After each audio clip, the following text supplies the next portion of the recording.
Looking at the pitch now, we will have discussions over what the balanced combination would be, but I think we are equipped to handle all kinds of conditions here. Virat, here. Hi. This is your third World Cup, but the first World Cup as the captain of the Indian team. How does it feel leading India into the World Cup? Well, it's a matter of great pride for me, honestly. Playing 2015 World Cup, I never imagined this day because a World Cup is too far off, to think or predict anything. So I think I'm just feeling grateful that I'm in this position to have the opportunity to lead my country in a tournament like World Cup.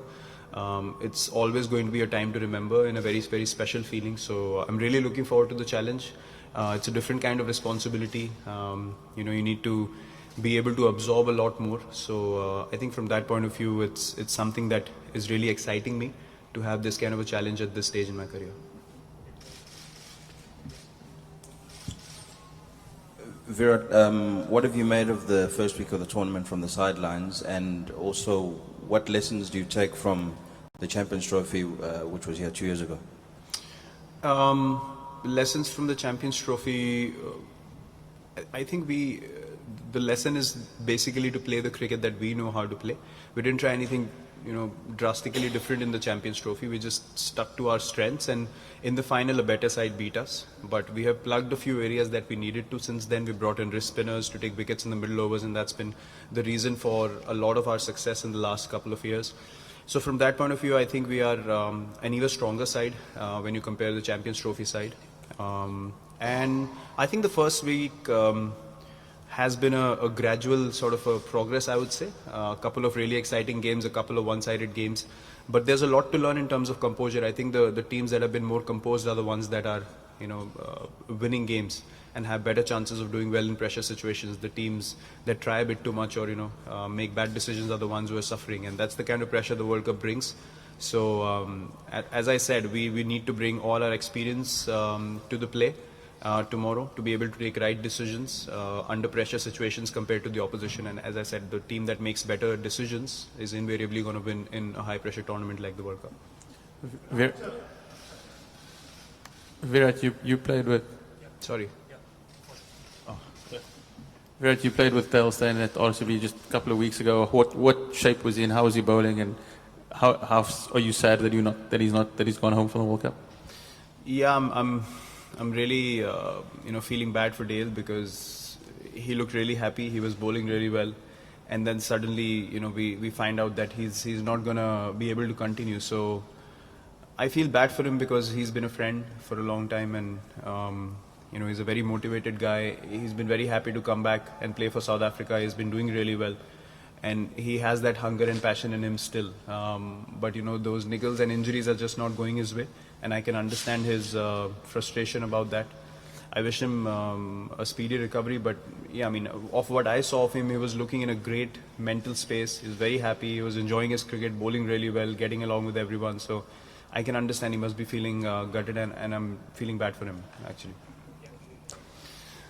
Honestly, for me, I have this feeling before every game that I play, honestly, and I can't differentiate. It's, yes, if you just say the word World Cup, it brings a different kind of a feeling to your mind and heart. But I don't think, but apart from that, when you step onto the field as a cricketer, you really think like you're stepping into a World Cup game. Eventually, you go and play the game of cricket, and that excitement and anticipation and bit of nerves is the right combination that I've always had before every game that I play.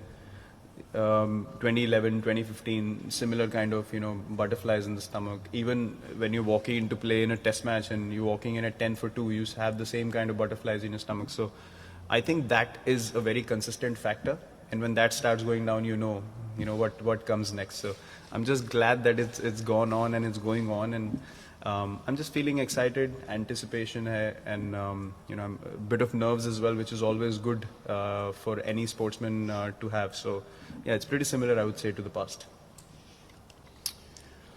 Look, when you perform and you perform for a long time, expectations are always going to be there, and I've sort of understood how to go along with the expectations rather than saying, I'm not you actually don't go out there to prove anything to anyone, which is a fact. But you have to accept that expectations are going to be there.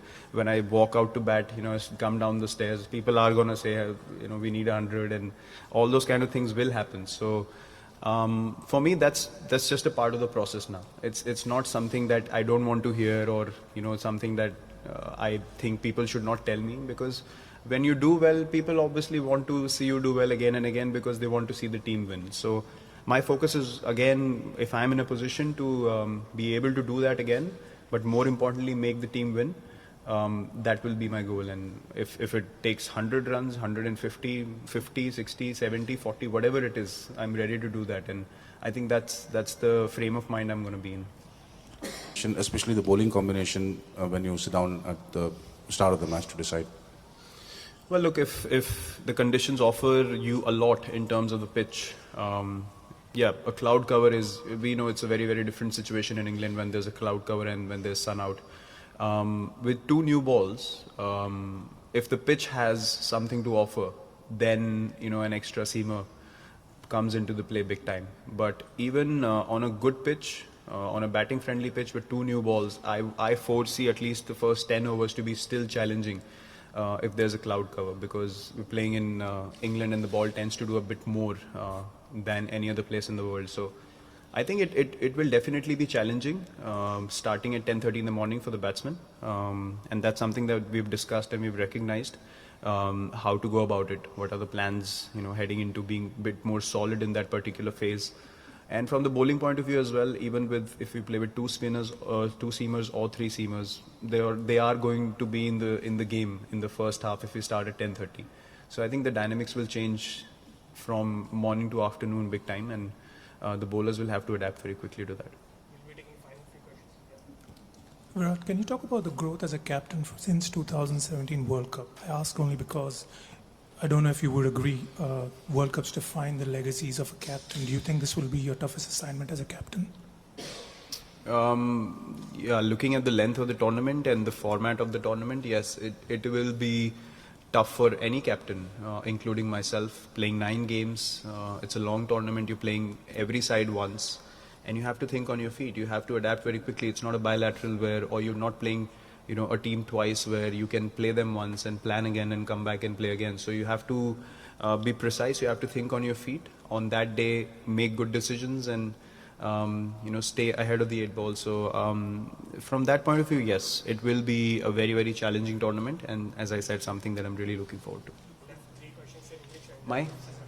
Look, I mean, it's very gradual. I mean, the errors you would make when you are not that aware of game situations, they will slowly start to taper off as you play more and more cricket. So I think what happens also is when you have experienced people in your team who have also grown with you as cricketers, eventually you all start making good decisions. You have discussions, you think of the right things. Sometimes instinctively I would want to do something which I will stick to. Sometimes you go and discuss.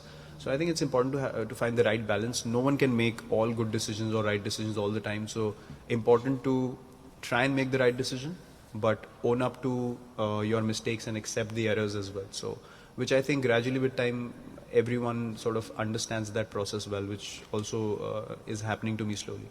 We'll have 3 questions in English followed by You identify them slightly later than ideally. What are the communication you're given to is KL, Rahul, or whoever, but that 30 to 40 and number 4. Look, from a batting group point of view, it'll be very important to understand which guy is on a roll on that particular day, and the other guy has to play second fiddle. I mean, that acceptance has to be there when you're playing for a team goal. You can't try and match a guy who's striking at 120 if you're not striking it as well. So you need to be able to rotate strike and play in a partnership, and that's what partnership's all about. And then if the other guy gets out or you get out, then you sort of understand and switch roles if need be. So I think that's going to be key in the World Cup. I don't think 30 to 40 is going to be such a big factor in a tournament like the World Cup, because if you try and accelerate too much, people are losing 5-6 wickets in a bunch. So I think the teams that play more solid cricket in the middle overs, if the pitch allows you to score at 7-8 and over, that's a different thing. But if the pitch is not as batting friendly, and if you try and take advantage of 30 to 40 and you lose 4 wickets, then you're out of the game anyway. I think the team that plays more solid cricket more percentage cricket are the ones who are going to go a long way in the tournament and have better chances to succeed. And as I said, it boils down to making good decisions with the bat and with the ball. Kagiso Rabada had some disparaging comments about you personally. I don't know if you saw them. And how do you use that as motivation for your battle against him? And now with Dale and Lungiangidi out, are you looking to target KG tomorrow as the main strike bowler? What did he say? I have no idea. He said that you were immature. I think it was in the context of the IPL and your battles with him.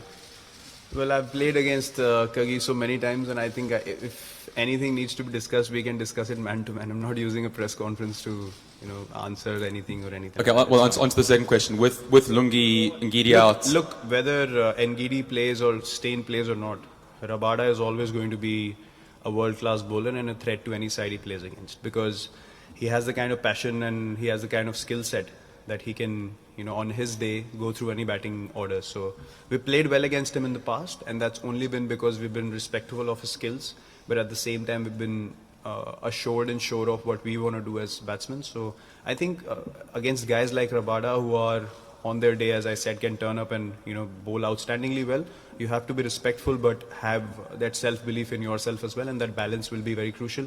Whether he plays with Dale and Ngidi or by himself, he's always going to be a skillful bowler. So we always need to respect that and then find ways of scoring against him. Virat, you have spoken about the importance of wrist spin going in this tournament. So specifically, how are you seeing the progress of Kuldeep following that horrible outing in the IPL? Do you think the second spell he bowled in the warm-up game against Bangladesh when he took 3 for 22 is going to be very important for his confidence? Look, personally, I would tell you something. I've had great IPL seasons, and I have entered playing for the country, and I felt like, I feel like I'm just gonna dominate this tournament so much, and then you can't put bat to ball. So every tournament, every game that you play has no connection to what you've done in the past. You can only take out the positives and the learnings and take it to the next tournament or game that you play. And whether you've done well in the IPL or you haven't, you still have to work hard. And to me, IPL has no connection to the World Cup. Mentally, skill-wise, yes, if you've played well, you want to stay in the same zone, probably look to do the same things. But he's a guy who's done so well in the last 2 years. I don't think 3-4 games of a T20 tournament will do anything to harm his confidence or hamper his confidence. We know when he pitches the ball in the right areas, the batsman has to make better decisions, otherwise, you're walking out. So that's been his strength. And he's back to bowling at his best. We saw that in the second game. In the nets, he's bowling really well, attacking the stumps all over again. His variations are spot on. He's pitching the ball in the right area. So I see batsmen having to take better decisions against Kuldeep rather than the other way around. वो पूरी हो चुकी है, हमने देखा है, लेकिन 11 की बात अगर हम सोचें तो टीम का माहौल खुश और रिलैक्स रहना ये कितना इम्पोर्टेंट है, और अभी का माहौल के बारे में आप क्या कहोगे? बहुत इम्पोर्टेंट है सर. टीम में स्पिरिट बहुत ही अच्छी है. हम लोगों ने एक टीम बॉन्डिंग एक्टिविटी भी करी थी 2-3 दिन पहले. वहाँ भी सब इन्वॉल्व थे, सब खुश थे, आपस में हंसी.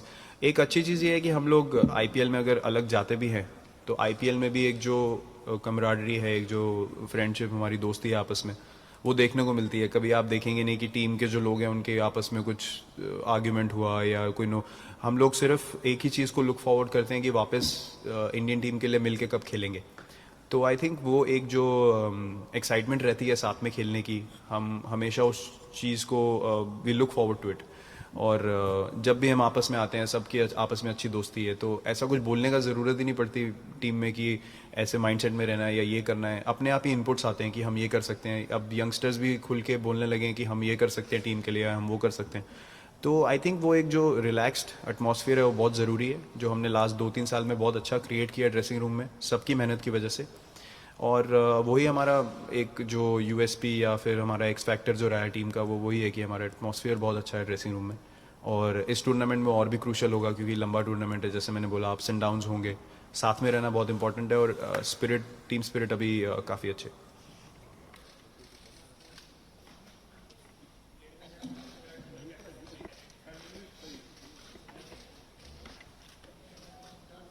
I just want to know how Kedar Yadav has been shaping up. He has been practicing, and after Ravindra. Of course, the World Cup has started, but what is this day, the day before India's World Cup campaign begins? What have experienced it a couple of times in 2011 and 2015. But is it any different to say, the start of a big test? Game. 15, another century in the first game. Pressure on you because people are all... And obviously there's so much talk about conditions which keep changing throughout the duration of a day. So where we erred was overs between 30 to 40. Especially when you're batting first, we are not getting the 20 to 30 runs more. That comment very seriously or not, that England is capable of scoring 500 runs. And we have so far seen that 300 plus runs is almost a must. So have you discussed this matter with your teammates that any target have you given that 350 we have to reach for any game? Look, as I said, if the pitch allows you to do that, you will want that 20-30 run advantage. But if the pitch doesn't allow you to do so, I think we'll have to respect the conditions also, which will be a very, very crucial factor. We can't say just because a few games have been high scoring that we need to go out and necessarily get 350. If the pitch demands us to get solid 260, 270, 280 or just get to 300 with our bowling attack, we know with our bowling attack, any score is defendable with the kind of skill set that we have. And that's the kind of belief we have in our side. So we don't necessarily need to look at any other side. Based on the conditions, if you look at the last game, Pakistan got close to 350 and England couldn't chase it. So it's not like, Pakistan couldn't get 350. Only England got 350. So any team is capable of scoring big. It only depends on the kind of wicket you're playing at. So I think that will be a thing that we need to assess quickly.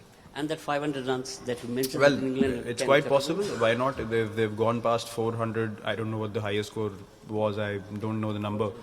But I doubt we'll see that in the World Cup, to be honest, because, as I said, pressure is a big factor. But maybe in future, who knows? I mean, you see crazy things happening in cricket. Who imagined, 400 plus in a 50-over game ever? So, yeah, anything can happen in this sport. It's only evolving, and there'll be a lot of surprises in future, I think.